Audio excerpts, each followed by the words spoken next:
Camilla joined a group of female royals dubbed the Gang of Four in the immediate aftermath of Prince Philip's death to provide company and support to the Queen, royal biographer Angela Levin has claimed.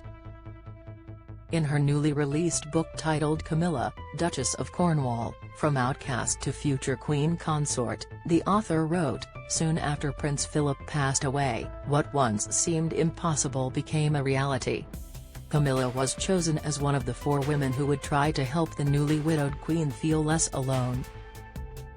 They were called by some as the Gang of Four or the Significant Four," referring to the lonely figure cut by Queen Elizabeth II during the Duke of Edinburgh's funeral held in the midst of lockdown restrictions at St George's Chapel. Ms Levin went on to say it was no surprise Her Majesty reported welcomed this initiative.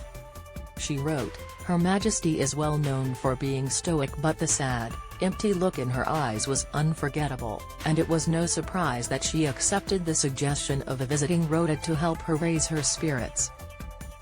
Kate and Camilla joined forces with 2 other royals to support the Queen after Philip's death. Image, Getty. The Queen sat alone at St George's Chapel during Prince Philip's funeral. Image, Getty. The author stressed the importance of the inclusion of Camilla in this group of women hugely beloved by the late sovereign, as it signals just how much her relationship with the Queen and the rest of the UK has evolved over the years. Ms Levin wrote, "Bringing Camilla on board, a woman the Queen had refused to see or speak to for years and who had been blamed for breaking up Prince Charles' marriage to Diana, Princess of Wales, was a sign that the Duchess of Cornwall has survived the brickbats, obstacles and insults, and that finally the Queen has admitted to enjoying her company and accepts her for who she is." Prince Philip, the Queen's husband of 73 years, died on April 9 last year at Windsor Castle.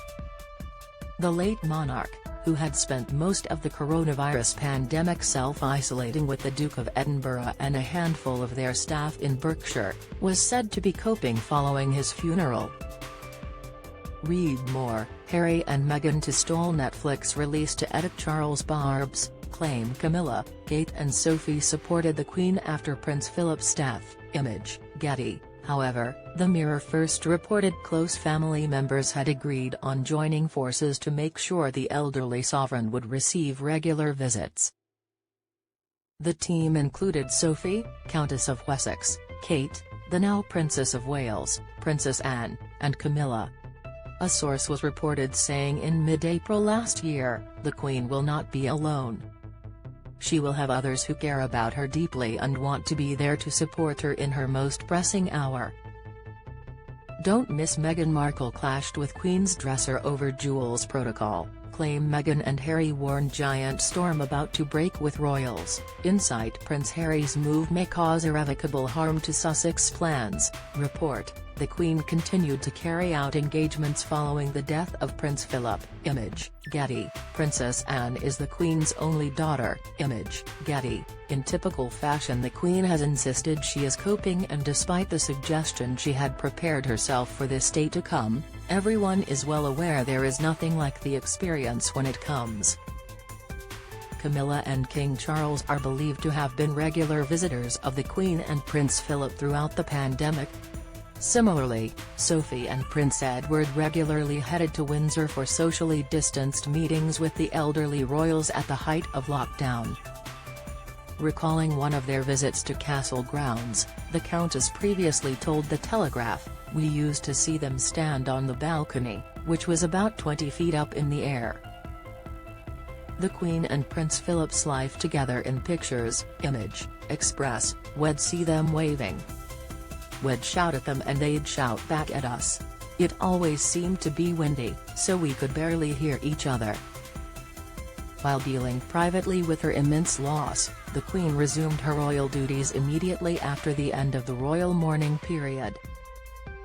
On April 27, she held remote audiences from Windsor Castle with foreign ambassadors.